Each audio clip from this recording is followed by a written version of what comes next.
بسم الله الرحمن الرحيم إن الحمد لله نحمده ونستعينه ونستغفره ونتوب إليه ونعوذ بالله من شرور أنفسنا ومن سيئات أعمالنا من يهده الله فلا مضل له ومن يضلل فلا هادي له وأشهد أن لا إله إلا الله وحده لا شريك له وأشهد أن محمدا عبده ورسوله أما بعد السلام عليكم ورحمة الله وبركاته. Yabo da godiya sun tabbata ga Allah subhanahu wataala mai kowa mai komai, ubangijin sammai da kasai da al'arshi. Muna gode ma Allah subhanahu wataala wanda ya sa muka wayi gari yau 17 ga watan Ramadan, hijiran manzon Allah sallallahu alaihi wasallam daga Makka zuwa Madina 1446,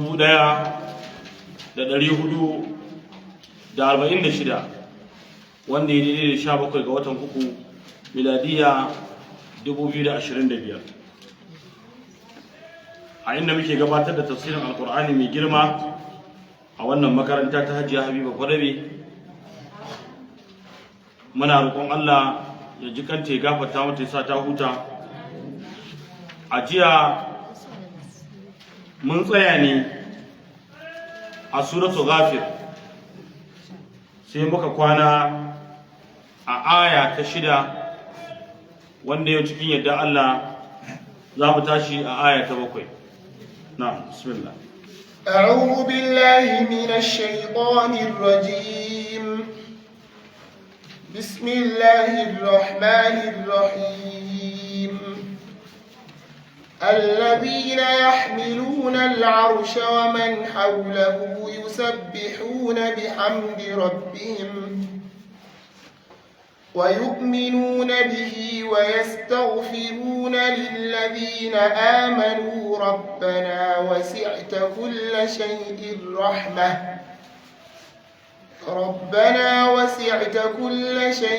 رحمة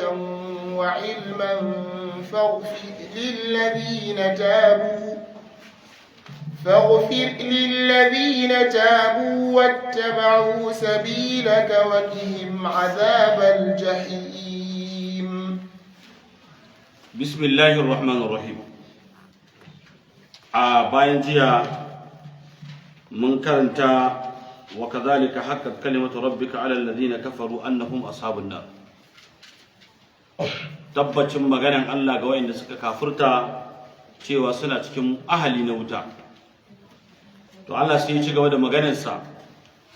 Allah sai ce allazina yahmiluna al'arsha, wa'inda suke rike da al'arshi, wa man hawlahu, da wa'inda suke kewaye da masu rike al'arshin, yusabbihuna bihamdi rabbihim, suna yin tasbihi ne game da gode ma ubangijinsu, wa yu'minuna bihi, kuma suna yin imani da ubangijin nasu da suke wa tasbihi, wa yastaghfiruna lillazina amanu, su wa'innan mala'ikun su ne kuma suke nema ma muminai gafara. Rabbana, suka ce ya ubangiji, wasi'at kulla shay'in rahmatan, ya ubangiji wasi'at kulla shay'in rahma, yalwakka ta ko ina ya mai kowane irin rahama taka. Wa ilman, Allah kai ne kadai kake da ilimi, allamul ghuyub, wannan alimun din kai ne ya Allah. Faghfir lil ladina tabu, ya Allah kai gafara lil ladina tabu ga wa'inda suka yi zunubi suka nemi Allah ya biya, to ka gafarta musu. Wattaba'u sabilaka, kuma suka bi hanyarka wacce ita ce hanyar da kake so. Wa anna hadha sirati mustaqiman fattabi'uhu, ya Allah to sun bi wannan hanyar taka. Waqihim azabal jahim, Allah ka tunkuɗe musu azaba ta wutar jahannama. Yukbiru ta'ala, Allah yana labarta mana annal mala'ikatul mukarrabina, cewa mala'iku wanda suka zama makusanta, man hamalatul arshil arba'a, wanda suke rike da al'arshi su hudu ne, wa man hawlahu min al mala'ikatul muqarrabina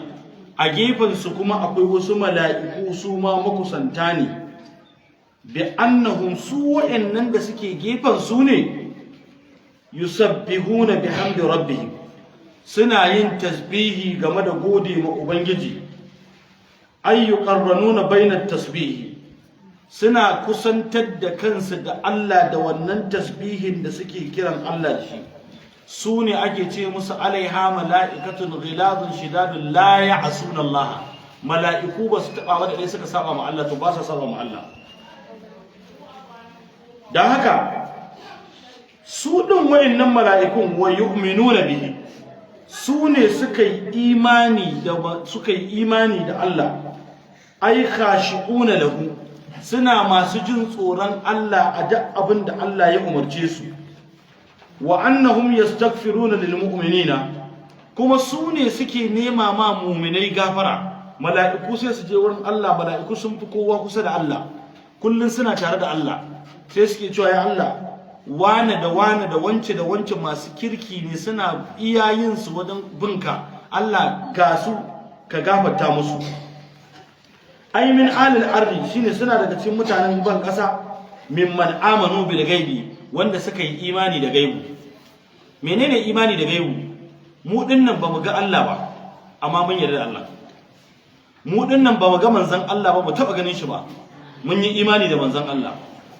bamu taba ganin sahabban manzon Allah ba amma mun yi imani da sahabban manzon Allah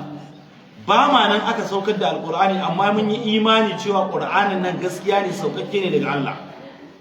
wannan shine gayatar cikar imani na gaibu abu baka nan amma ka yadda da shi saboda wa Allah ne ya ce ka yadda da shi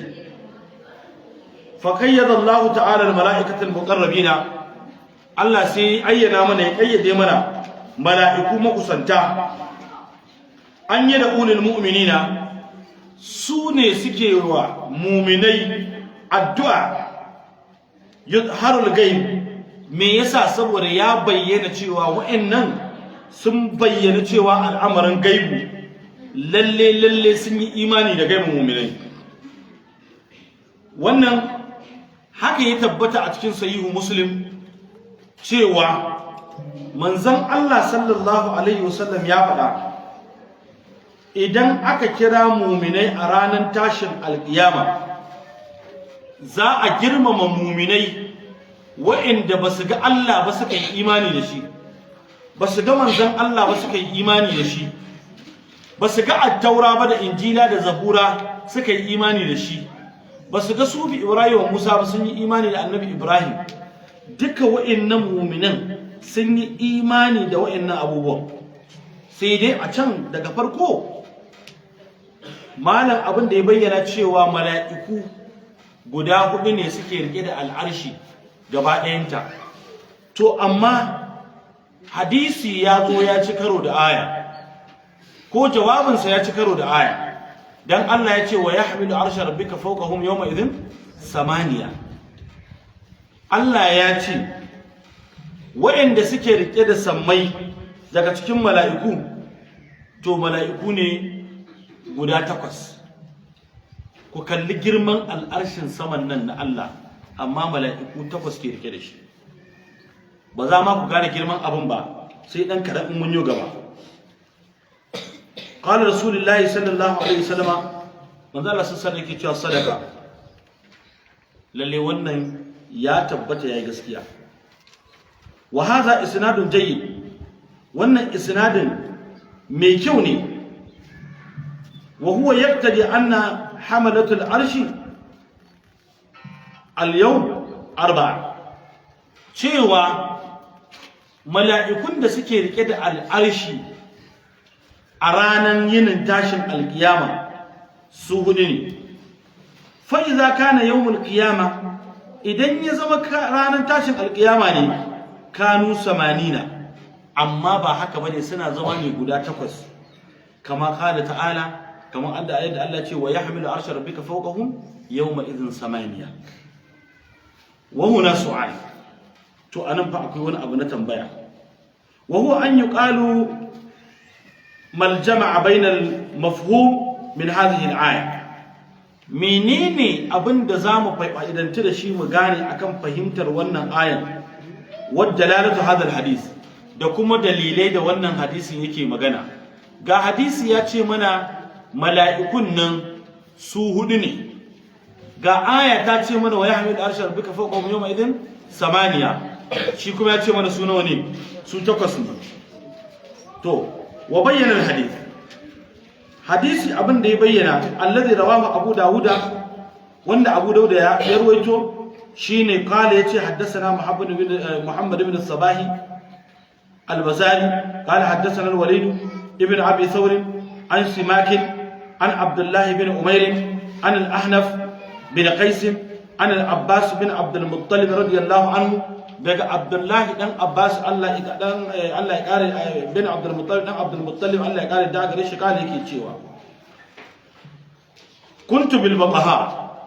wani gari ne yace mun kasance wata rana a baqaha fi isabati fihim rasulullahi sallallahu alaihi wasallama, a cikin wani waje wanda wurin manzon Allah sallallahu alaihi wasallama yana wurin. Famarrat bihi sahaba, sai sahabbai suka zo suka dinga wucewa ta wurin. Fa nazara ilaiha, sai ya kalle su. Fa qala, sai ya ce ma tasammuna hadi, wai me za ku kira wannan da shi? Kalu sai suka ce as-sahab, ya rasulullahi girgije muke gani. Kalu sai ce wal muzun din shi ma,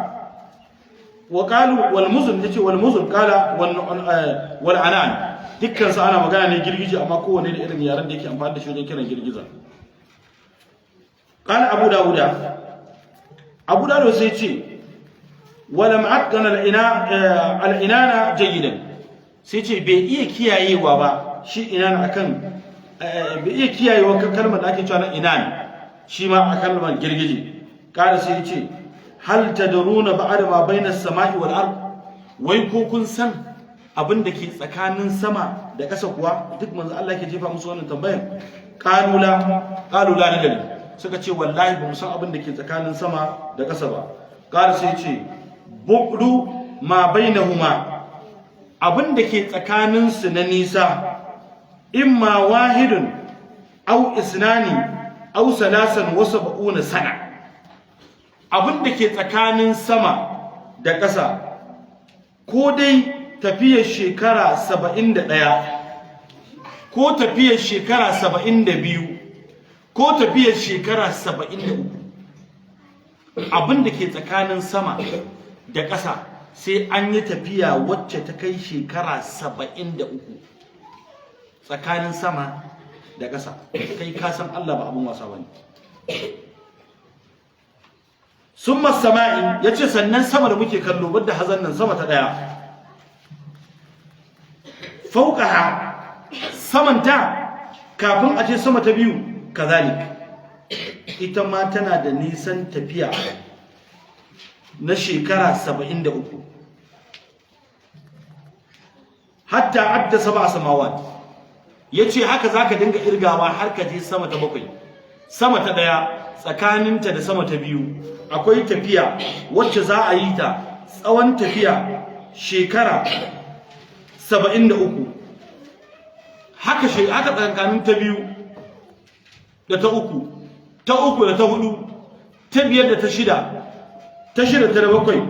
Haka manzo Allah sallallahu alaihi wasallam yake gaya mana tsakankanin abin da ke tsakanin su. Summa fawqa as-sama'i as-sabi'a, to yanzu an je sama ta bakwai, an je kokoluwa, shi kuma menene? Bahru. Manzo Allah ya ce sama ta bakwai, kana zuwa sama ta bakwai, to abinda zaka ce wajen kuma ruwa ne, kogi ne. Malala ma baina asfalahu wa a'lahu, abinda ke tsakanin ƙasar ruwan da saman ruwan, mislu ma baina as-sama'i ila as-sama'i, kamar abinda ke tsakanin wannan saman da wannan saman, na tafiyar mutum shekara 73. Summa fawqa zalika samaniyati aw'an, sannan a tsakankanin su akwai tafiya da za a yi wanda ya kai iya tafiya samaniyati aw'an baina azlafihinna wa rakbihinna mislu ma bayna as-sama'i ila as-sama'i su ma a tsakankanin su wannan ruwan da wancan ruwan abin da ke kasar ruwan nan da abin da ke saman ruwan nan in za a tafi tsakanin wannan ruwan da wannan ruwan shi ma sai ka cimma wannan tafiyan kwatankwacin wancan tafiyan summa ala zuhurihunna al-arsh sannan a gaba gare su kuma abin da ya bayyana shine akwai al-arshi bayan an cimma ruwan sama da ƙasa to daga nan sai al-arshi ma bai asfalahu wa alahu tsakanin saman shi da ƙasan shi ma mislu ma bayna as-sama'i ila as-sama'i shine abin da ke tsakanin wannan saman da wancan saman na tafiya 70 shekara 73 yace daga nan gurin me za a cimma summa Allahu tabaaraka wa ta'ala fawqa dhalik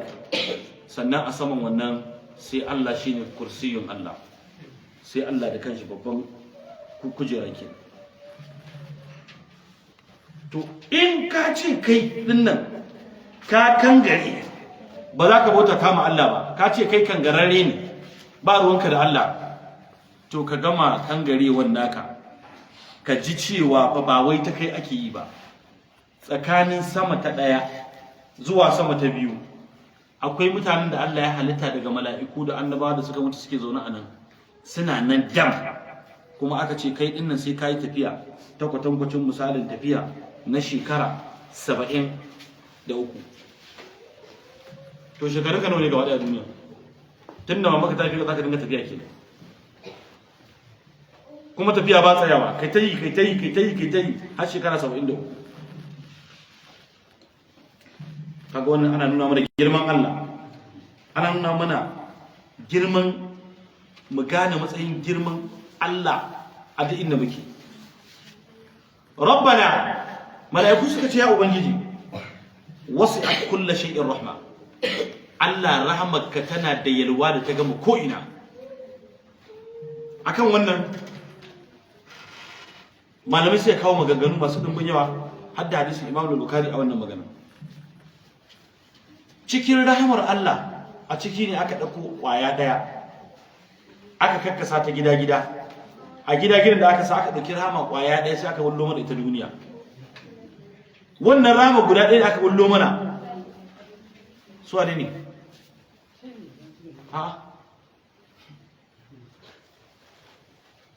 wannan rahamar ƙwaya ɗaya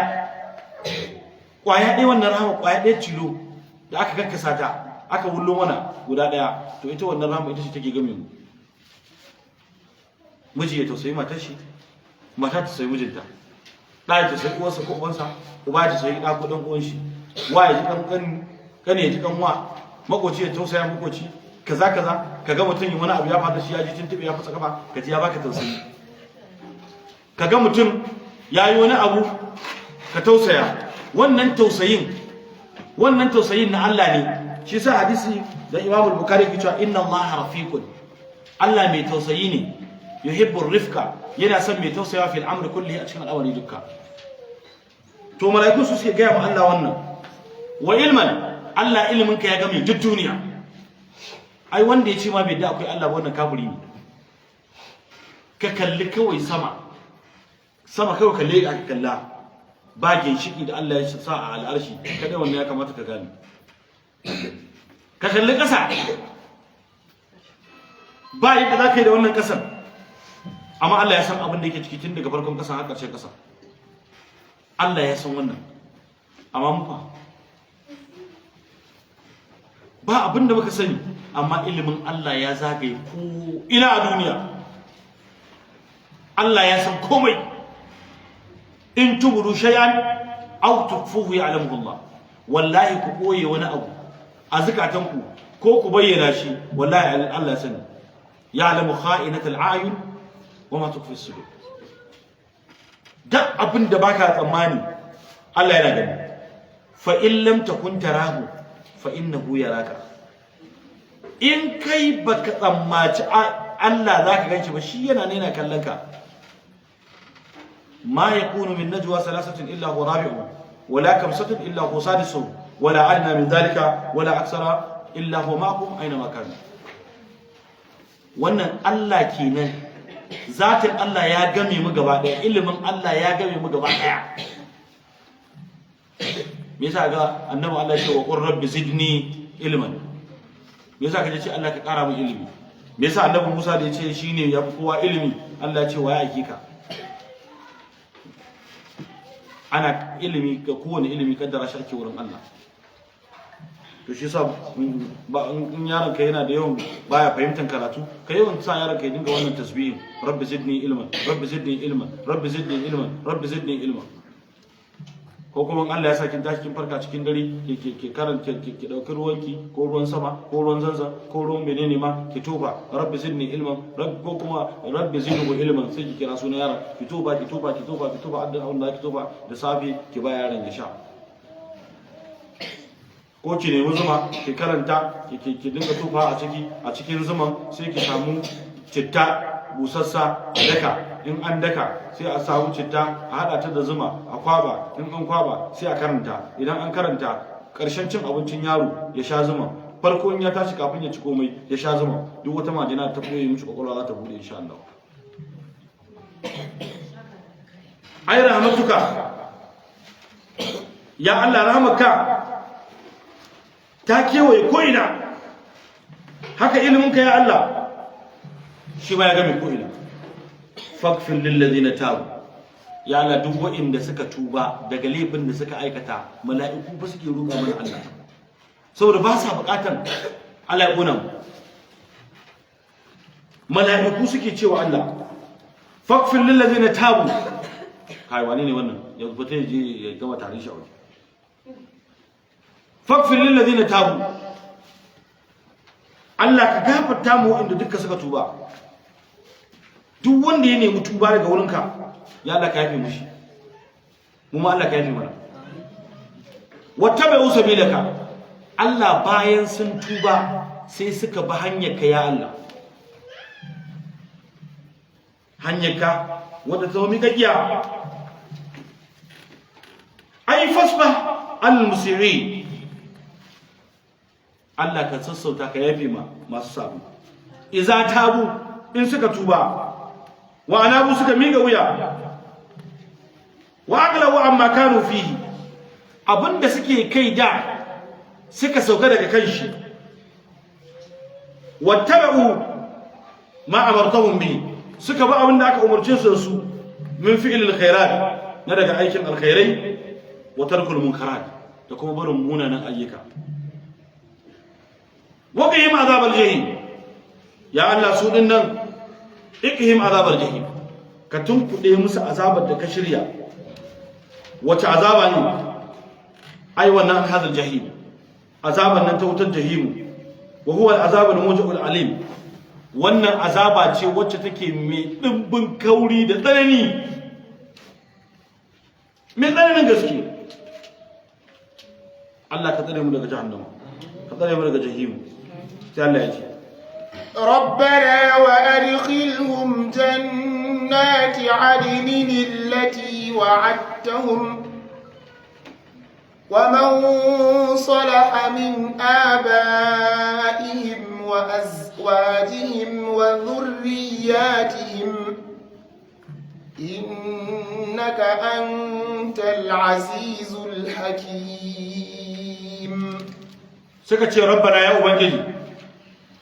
wa adkilhum jannatin, Allah ka shigar da su cikin aljanna, suwa mu'minai. Me yasa? Ai sun tuba daga zunubi da sabo, sun dawo sun ba hanyarka mai kyawu kyakkyawa. To ya Allah, tunda sun yi wannan muna roƙa musu ka shigar da su aljanna. Wace irin aljanna? Adinin aljanna gidan zama, allazi wa'adtahum, wanda Allah kai musu alƙawari kace zaka zaunar da su a ciki in sun zama mu'minai. Wa man salaha min aba'i, da wa'inda suka ji tsoron Allah suka aikata abubuwa masu kyau daga iyayensu, iyaye bayan iyaye ba a rabu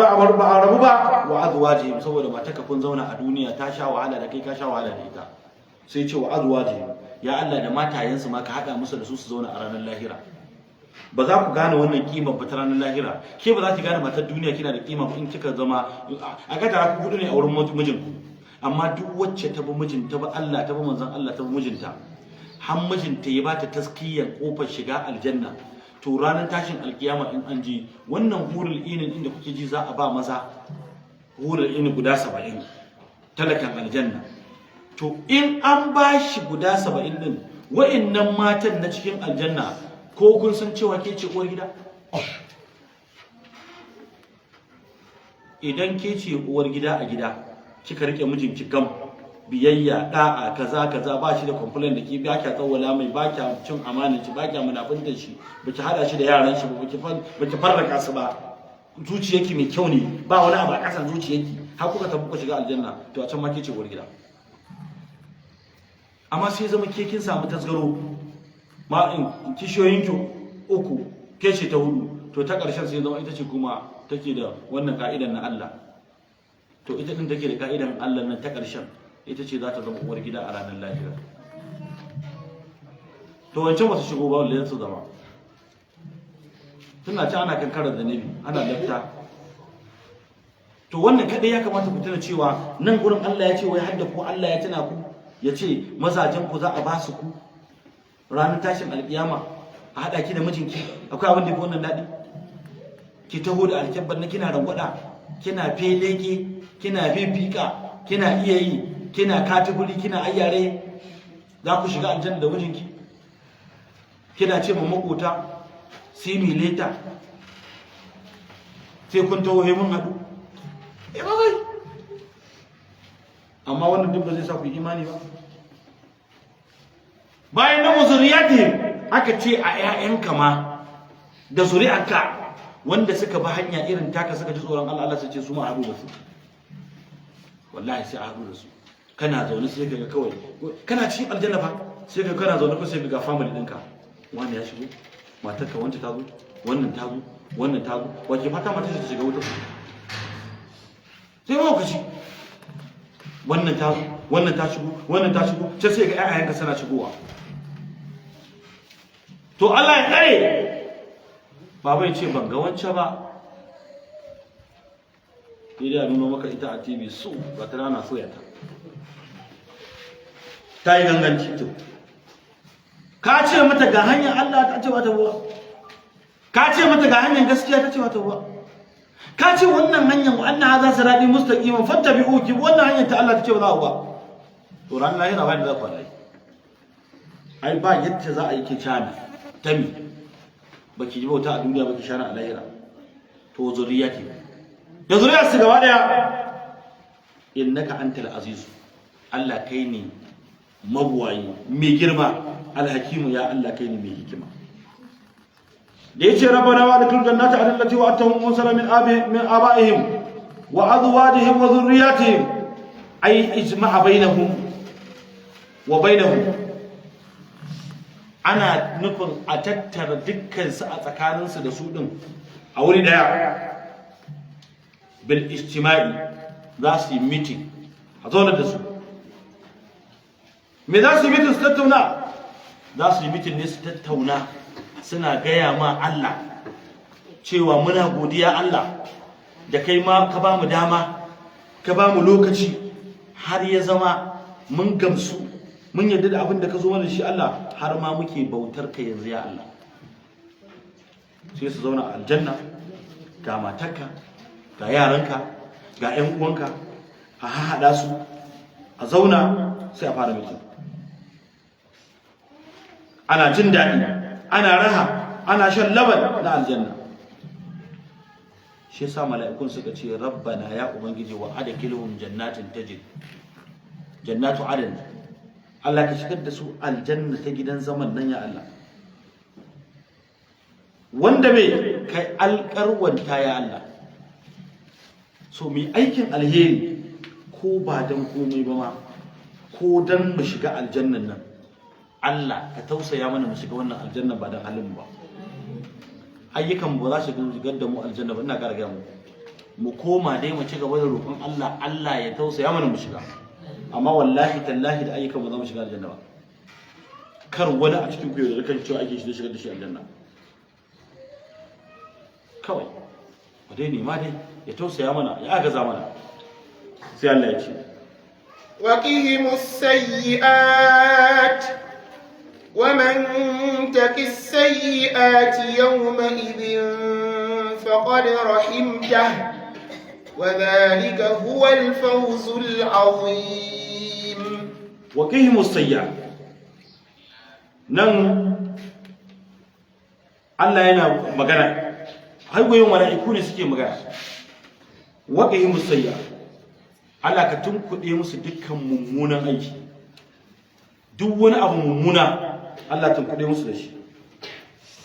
Wa man taqi as-sayyi'a, duk wanda ya ji tsoron Allah ya aikata mummunan aiki,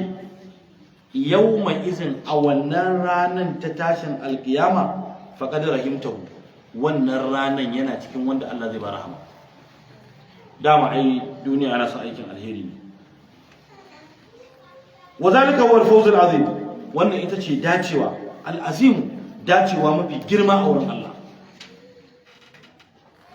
Da Allah ya ce wa bihi musayya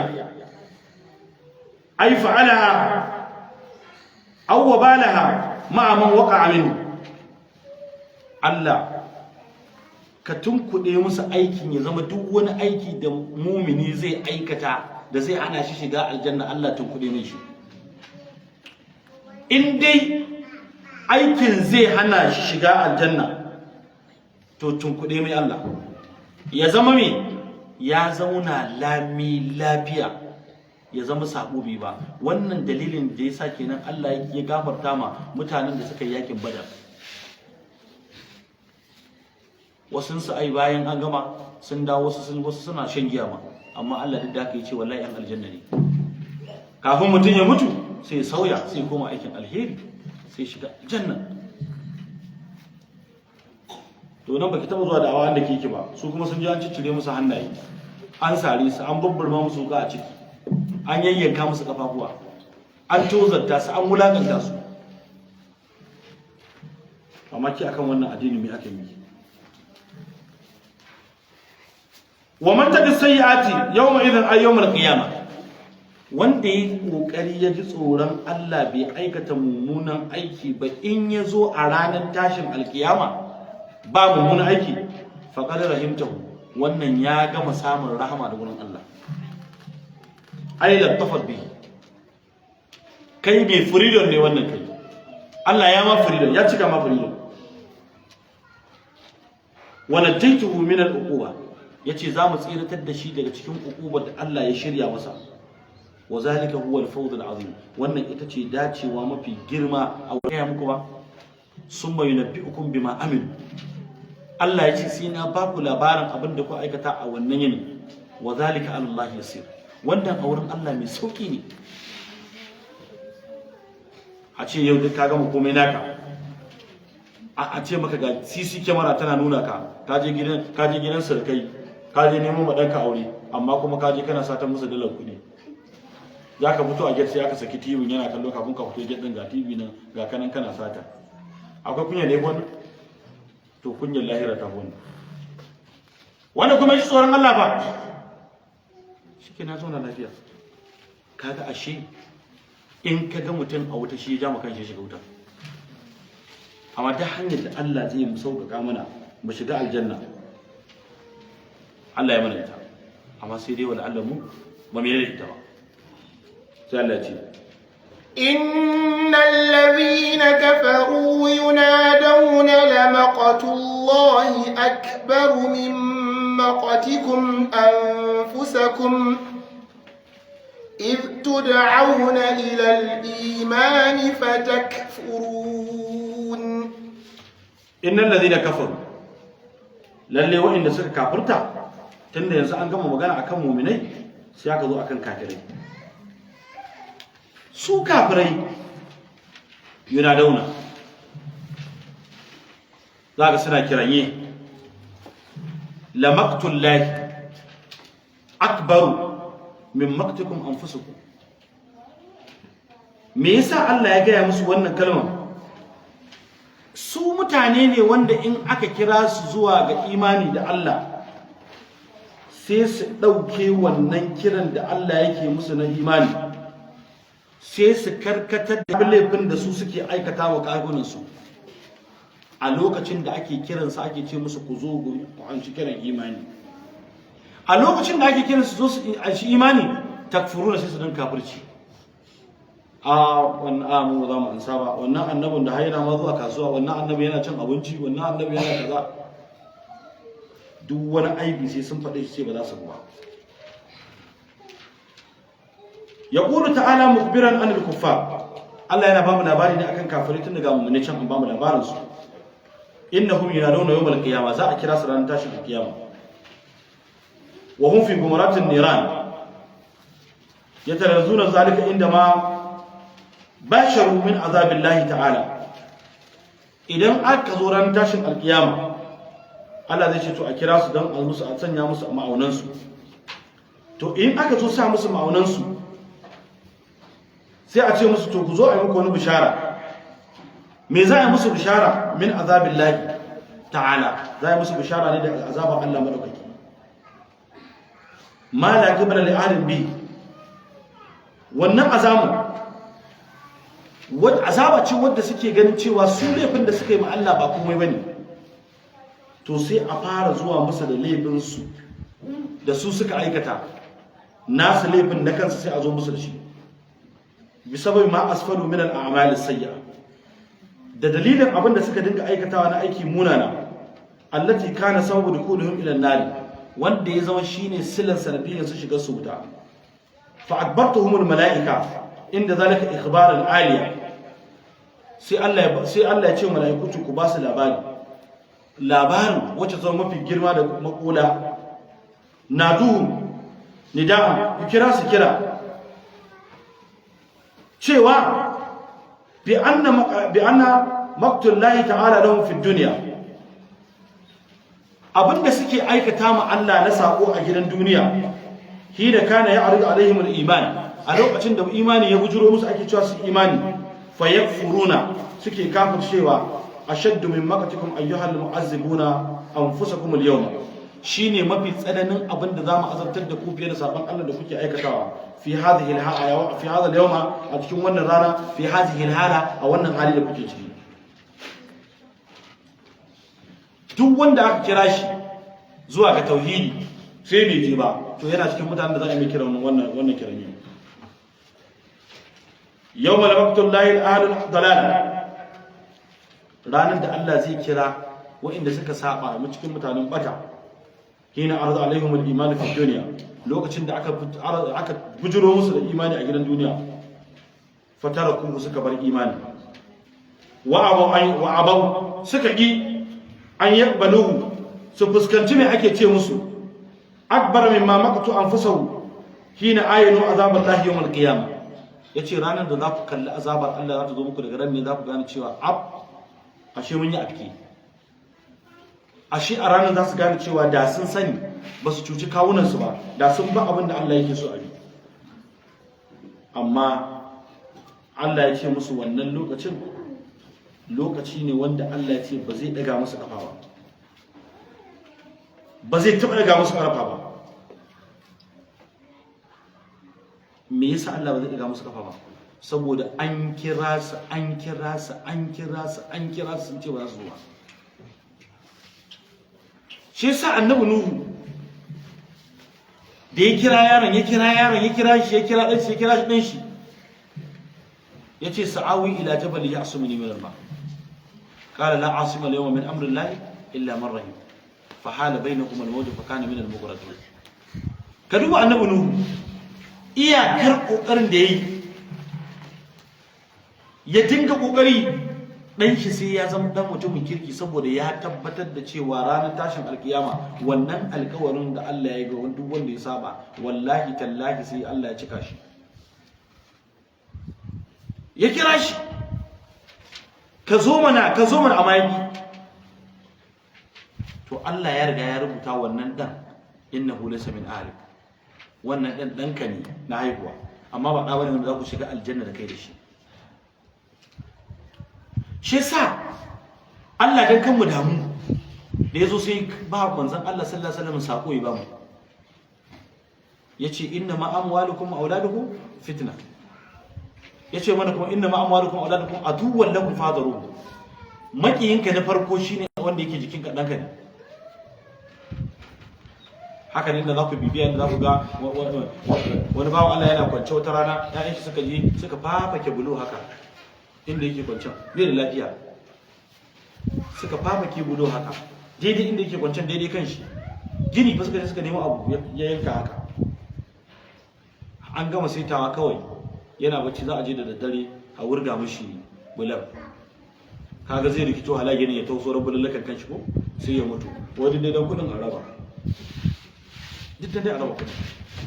amma da yake Allah ne Allah bai kaddar mutuwa ba sai aka zo za a bashi magani da aka zo a bashi magani sai ce to yana so ya zagaya daga bayin sai bai dawo ɗakin ba sai zauna a falon shi yana hutawa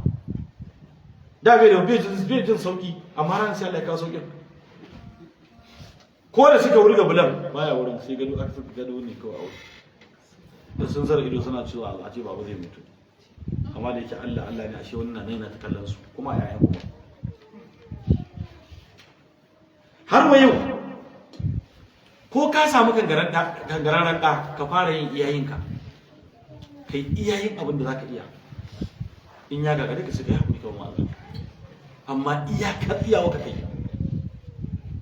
wannan ya muka na koyi darasi wurin wani mutumi wani dattijo mutumin kirki ne yaransa duk ƴaƴan kwarai ne amma yana da wata yarinya karama wata wuce shekara 12 ba sai mamata ta rasu sai ya auro wata mata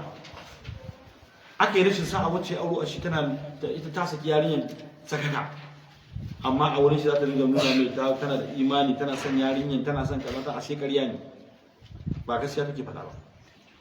yarinya tun tana iskanci a unguwa uwa bai sani ba har iskancin yarinya girmama yarinya ita ne har kwanan gida ana daukar talojin kai har ta je ta shiga irin gidan nan na akwatawa ta kama ɗaki a ciki nan ake zuwa iskanci da ita a wuce amma wannan mahaifin saboda yana da ilimi ya ce Allah zan iya yi na yi sadaka yi addu'a yi karatun alkur'ani yi kaza kuma duk juma'a ya sako juma'a sai kai mata ziyara a gidan karuwa ranar farko da ya je ya shiga ya neme ta kai shi ta ce baba ya ce wance suka gaisa ta ce shigo ya shiga wata ne ya ga ganin abu yadda bai kamata ba wata ne ya ga kuma ganin a yadda ya kamata sai ce wance ki tana wanki ta mutu ni ma ina kan hanya ya kamata a ji tsoron Allah ai haƙuri haka ne ai haƙuri haka baya tsine mata duk juma'a sai ya je ranar wata juma'a ta ja kuma tsawon shekaru tana gurin akwai ranar da ya je ya bude zai shiga ya ga yashi na kwance da ita ya zauna ya tsuguna a waje yi kuka ya ce Allah kai ne Allah har yanzu dai ban daina ina roƙo kaga wannan imani da ya zo me zai biyo baya wata rana zai shiga in ya hau step din matakan nan sai ce ya Allah yau din nan ka sashi ne sai da dawo shirye yarinyar nan Allah kakka dauke ne na sai na ga shirye yarinyar nan ya hau ɗayan ya tsaya cak ya addu'a ya hau ɗayan ya tsaya cak ya addu'a haka yaje hakurin ta yi mata magana na takura nan sosai yi mata magana na kashe jiki yi mata magana irin ta ban kwana zuciyarta ta amshi magana a matsayin babanta lalle zai mutu ta yi kuka ya rike ta ce wancan zan tafi amma wala Allah wannan juma'a ba za ki ƙara gani na wata juma'a ba wannan shine ƙarshen magana na da ke amma duk abin da zan yi Allah fasha sai daga mai ce Allah ka shaida kuma Allah ka shirya mun wacce ya ce mata to zan tafi sai an jima ba ta taba rako shi ba ta rike hannun shi ta rako shi suna tafiya. Da suka zo matakala da zai hawa addu'a yake ba, da zai sauka sai dinga ya Allah ga ta nan Allah ba zan dawo ba, juma'a mai zuwa Allah ba zan dawo ba, amma Allah ka ikon kakanta. Sai ƙara ta kaɗaya, ita ma sai ta taka sai ta tsaya, ya ce ya Allah ya Allah ya Allah ga ta nan Allah. Ya ƙara takawa ya ce ya Allah ga ta nan, sai da kafar shi ta je ta ƙarshe har ya zame sai ta riko shi, ya ce ya Allah yadda ta rike naka ka sa ta rike ni ranar da zan ganta a shirye kafin mu duniya. Bi dai ba ya iya yin shi dan Allah ne ba shi irba ya iska ya ba shi ba, to ya ce bai shirye je gaban Allah Allah ya tambaye shi aka tafi mai iska ya ce shi bai shirye wannan. Ka kalli karfin imani da aya da ake so nuna maka a wannan duniyar. Mutumin da ya tafi gida yana tafiya gida ta koma cikinta ya sanyi, ta rasa abin da yake mata daɗi a duniya. Tana zuwa sai ta fara fito da kayayyakinta, ta dinga fito da kayayyakinta, ta tara sa waje, sai ta dauki wannan kayan ta ce an sa, ta dauki wannan kema an sa, ta dauki wannan kema an sa. To tana da kyauta, sai suka kaddara ta za ta samu kayan daki. Ke wancan na baki gadona, ke wancan na baki katifan, ke wancan na baki kaza, wanda ce a kaza nake so. Duk ta gama basu, sai ya ce su ina muku sallama ta alheri, ina muku wani abu ku yafe mu a zaman nan, sai an ji mu. Ke ya kaman sai an jima, ina za ki ce? Suka dinga irin yaran nan nasu, shege ashe matsayi fa ya ƙara gaba ko? Yanzu kin girme mu, za ki bar wannan gidan tsawon shekaru, aka taru. Haka aka rahota dewa har zuwa ita ma kofar gate. Ta kalla sai ta ce insha Allah baba yau zan ido hudu da kai. Da daddare a wannan juma'a da daddare yana zaune yana karatun alqur'ani, yana karatun alqur'ani, yana karatun alqur'ani, yana daidai inda yake karanta alakar annabi Yusuf da ƴaƴansa, sai ji kawai an rungume shi ta baya, hawaye na zuba haka. Ya ce ko da ya ji sai gane wacce ce da jinin shi, sai haka ya gode Allah, ya gode Allah, ya gode Allah, ya gode Allah, sai ce me ke tafa da ke? Sai ta ce yau Allah ya amshi addu'a ka yafe. Ashe wannan kalmar da yake gaya mata daga nan juma'a ba za su kara addu'a ba, ashe juma'a zai ba duniya. Daidai lokacin da yake zuwa wurinta bayan juma'a, ya yi juma'a ya gama ya kuma ya ce Allah sarki da yanzu zan tafi wurin wacce, amma yanzu gida zan je in same ta, Allah na gode. Ko da ya je gida sai tare ya sarke shi, ta kamo shi ta sa a jikinta, sai bar duniya.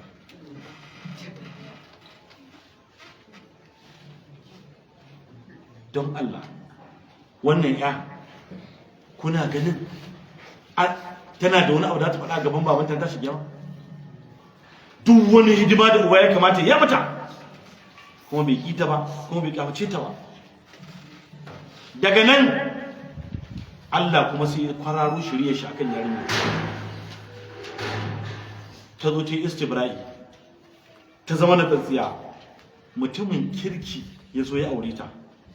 Yanzu haka da'awa take,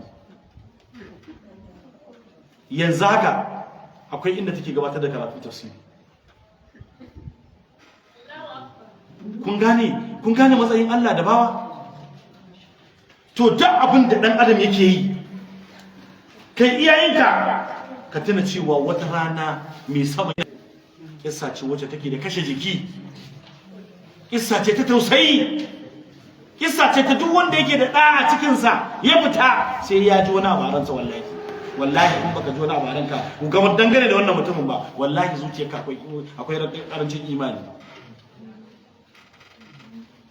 To kar ku yadda ku je ma Allah da wani laifi, haka ƴaƴaye ku da su tafi wurin Allah da wani laifi. Allah ka tausaya mana. Allah ka tausaya mana Allah ka tausaya abinda muka yi kuskure Allah subhanahu wataala ka yafe mana dangane da abin da ya shafi marayu akwai malama Hawwa'u ta ba da naira 500 Allah subhanahu wataala ya saka mata لم تغفر لنا وترحمنا لنكونن من الخاسرين ربنا هب لنا من ازواجنا وذرياتنا قرة اعين وجعلنا للمتقين اماما ربنا اصرف عنا عذاب جهنم ان عذابها كان غراما